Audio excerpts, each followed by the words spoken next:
Our mission at SD Bullion is clear: the lowest cost gold and silver available online.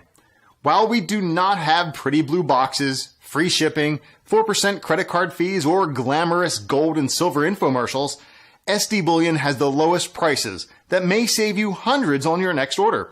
So before you make your next investment, do the math and join the over 15,000 new customers who have recently made the switch to SD Bullion. Why pay more?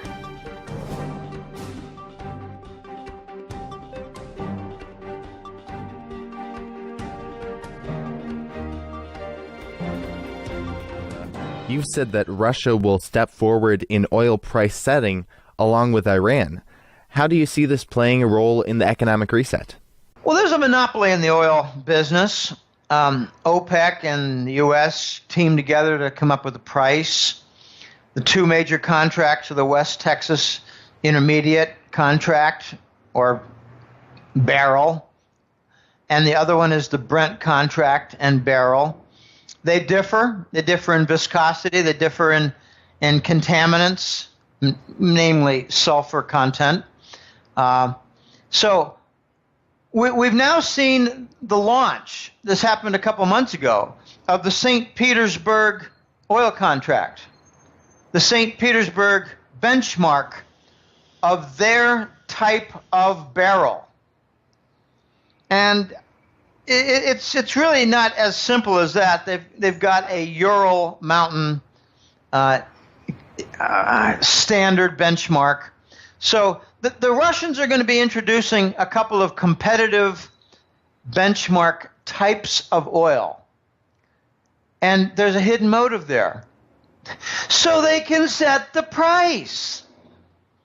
And I think that one of the agenda items when King Salman's son visited the Kremlin a couple months ago, I think one of the agenda items was the Saudis and the Russians were going to band together so that they can agree upon other pricing mechanisms as we move into the future as part of the reset.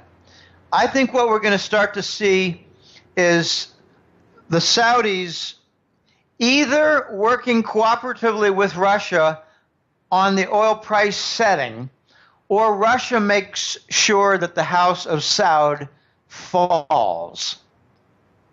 And I think we're really moving in the last couple of weeks toward the Russians bringing about a fall of the Saudi kingdom. I don't think the Saudi government is going to stand much longer. You've said in the past that numerous nations are seeing currency strife within their own country. Some examples of these nations are Turkey and Sweden. So again, how do you see this playing a role in the economic reset? Yeah, well, when the dollar rises, it attracts some momentum interest. If you're a little player in Brazil, you're going to want to preserve your money. And if the Brazilian real currency is going down, down, down on a regular basis, you're going to want to get out of it and into the dollar. So this rising balloon has some momentum with other nations blowing it higher. And Sweden is one example and Turkey's another. They've got their own reasons, but Sweden it's a socialist nation, and they've got difficulties now with their export trade, and they're not heavily involved in the oil industry. That's Norway. They've got their own problems there. But Sweden is now making some open statements regarding their currency and the problems they're having. But I like to focus more on Turkey because the whole ISIS front has exploded on the Turkish currency and economy. Their Turkish lira, it's the same name as the Italian. The Turkish lira has fallen about 20% in the last few months.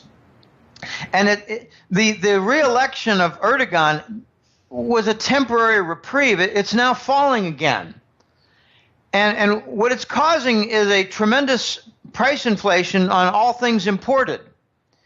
And Russia's made sure that Egypt is not sending its fruits and vegetables as export to Turkey, but instead diverting them to Russia. So Egypt to Russia on fruits and vegetables. So you're having shortages and price increases all across the Turkish economy. Lots of countries now are having currency problems. I've mentioned Turkey, I've mentioned Sweden, and I've mentioned Brazil. Brazil's got its own problems. They've got their giant Petrobras company, their national oil company.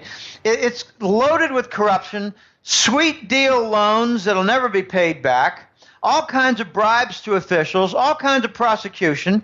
Some people are going to jail, and it's going to have a tremendous fallout. It's already having a fallout effect with employment, and now they're trying to sell their way out of it by opening up the Brazilian oil reserves that are 50, 100, 200 miles offshore.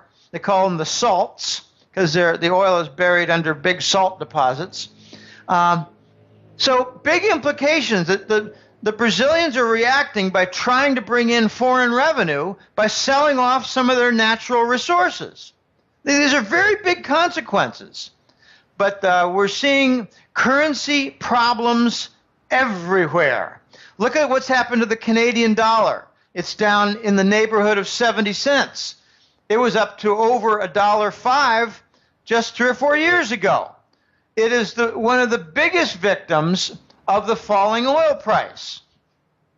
Canada has a lot of resources, a lot of commodities that they produce and export, and oil is one of their biggest. So huge problems on the currency front. And, I could go much, much more into Canada, but I'd rather stick with these other foreign currencies and their problem. The whole world is upside down in the currency market right now, causing inflation within their domestic economies. You cannot have the dollar go up without other currencies going down. And as they go down, you have consequences to their domestic economies in the form of higher prices for a lot of different things. Click here to subscribe for free so you will be notified when more of this interview is released. Or click over here to watch the full interview now. This video was brought to you by ReluctantPreppers.com.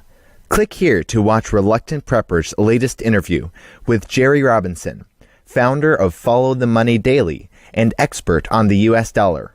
Jerry Robinson joins Reluctant Preppers to answer viewer-submitted questions on the likelihood of a dollar collapse in the near future, cryptocurrencies, and how far a free person has the right to go in speaking out against risks and wrongs of the state. This interview is not to be missed.